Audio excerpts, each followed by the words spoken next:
यो ढाडको समस्या आज जस्तै हामीले पढ्दाखेरि चाहिँ 40 कट्यो 50 कट्यो भने चाहिँ हड्डी खिइन्छ, नसा च्यापिन्छ अथवा ओभरवर्कको कारणले गर्दा लाइफस्टाइल मेन्टेन नभएर चाहिँ समस्याहरू आयो भने ठिकै थियो। वास्तविकमा आजको डेटमा मेरो अनुभवले चाहिँ 15 वर्षको बच्चा 20 वर्षको बच्चालाई चाहिँ नसा च्यापिएको, ढाड दुख्ने, नेक दुख्ने, घाँटी दुख्ने भनेर चाहिँ यहाँ धेरै बिरामीहरू आउनुहुन्छ म कहाँ।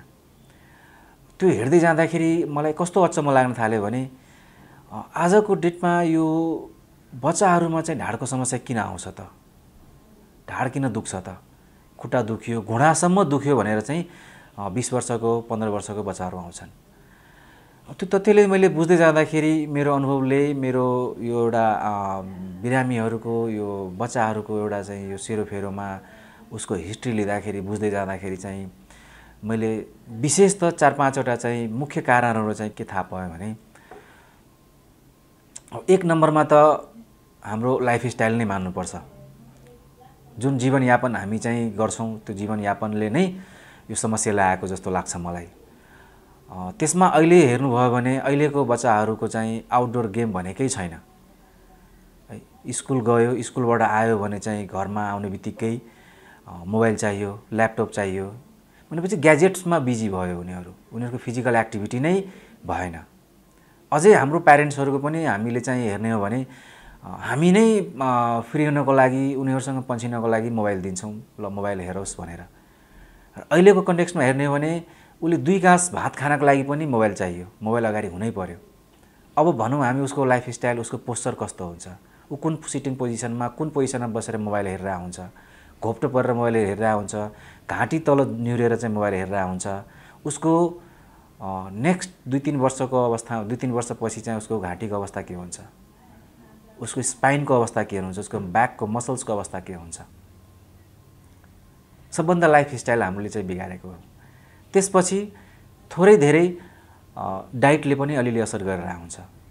जङ्क फुड बढी प्रिफर गर्ने, बाहिरको खानालाई बढी इन्ट्रेस्ट दिने, घरको खाना नखाइदिने, लाइक हाइजेनिक फुड हामीले चाहिँ नखाने, अनहाइजेनिक जुन हुन्छन् त्यो चाहिँ हामी प्यारेन्ट्सले भनौँ अथवा बच्चाले चाहिँ इन्ट्रेस्ट पार्दिन र हामीले त्यही खुवाउँछौँ। त्यसले पनि कता न कता मसल्सलाई, नसाहरूलाई चाहिँ असर गरेर आउँछ इन्डाइरेक्टली। यो त भयो एक नम्बरमा। अर्को मेजर कारण चाहिँ हामीले बुझ्दै जाँदाखेरि चाहिँ प्राय धेरै स्कुलहरूमा चाहिँ बच्चाहरूले चाहिँ हामी नै हेर्छौँ बाटोमा कति 10 किलोको, 5 किलोको, 12 किलोको चाहिँ पछाडि ब्याग बोकेर चाहिँ हिँडिरहेको हुन्छ। म कहीँ कति बिरामी, कति बच्चाहरू आएको छन् तपाईँको स्कोलियोसिस भएर ढाडै बाङ्गेर आएको छ, कतिको काइफोटिक चेन्जेस भएर आएको छ, स्पाइन तपाईँको ब्याकको बोन्स नै पुरै बाङ्गेर आएको हुन्छन्। उसको मसल्सहरू यति स्टिफ भइसकेका हुन्छ कि लाइक कुनै एक्टिभिटी नै गर्न नसक्ने। स्कुल जान्छन्, स्कुलबाट आउँदाखेरि सिभियर पेनमा हुन्छन्। हामीले मसल छाम्दाखेरि मसल्स चाहिँ ढुङ्गा जस्तो भइसकेका हुन्छ। भनेको मतलब चाहिँ उसको लाइफस्टाइल त मिलेन। अब त्यत्रो भारी बोकेर स्कुल जानु र भारी बोकेर स्कुलबाट आउनु भनेको उसको चाहिँ भोलिको दिनमा यसको स्पाइनको अवस्था के हुन्छ, उसको कमरको अवस्था के हुन्छ, ढाडको अवस्था के हुन्छ भनेपछि अफकोर्स 20 वर्षमा उसको नसा च्यापिन्छ। त्यो कुरो पनि हामीले चाहिँ विचार गर्नुपर्ने हुन्छ।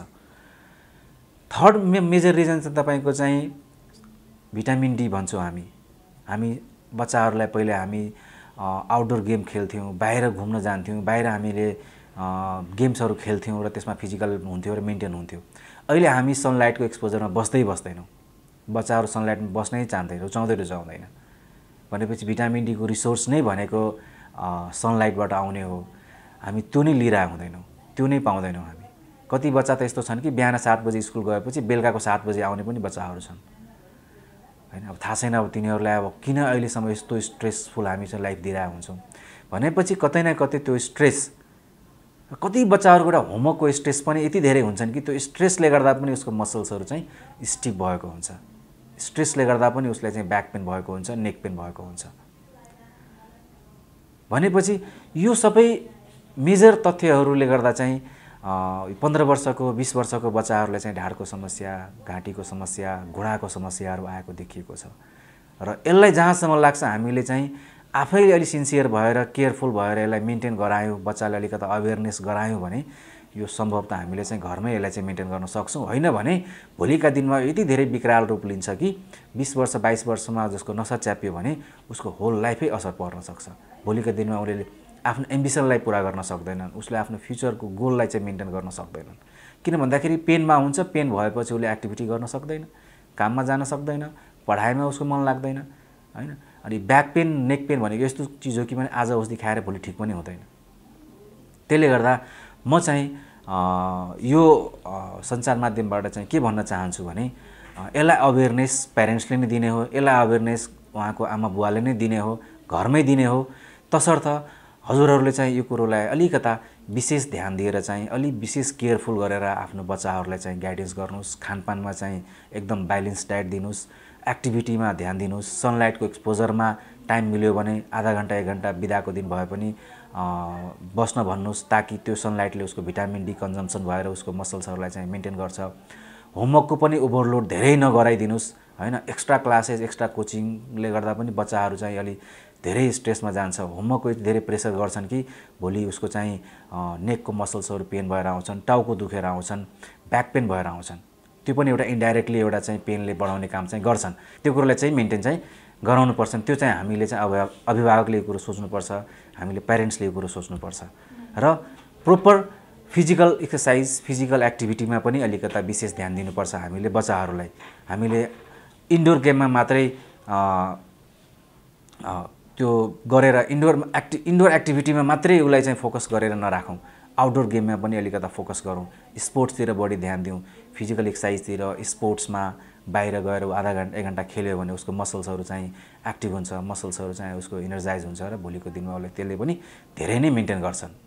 र यस्तो भइसकेको छ, यस्तो गाह्रो भइसकेको छ, ढाड दुखिसकेको छ, घाँटी दुखिसकेको छ भने उसलाई मेडिसिन भन्दा पनि एउटा प्रोपर फिजियोथेरापीको आवश्यकता हुन्छ, जुन प्रोपर फिजियोथेरापिस्ट कहाँ गएर यसको लागि चाहिँ राम्रो सल्लाह सुझाव र उपचार चाहिँ लिन सकिन्छ।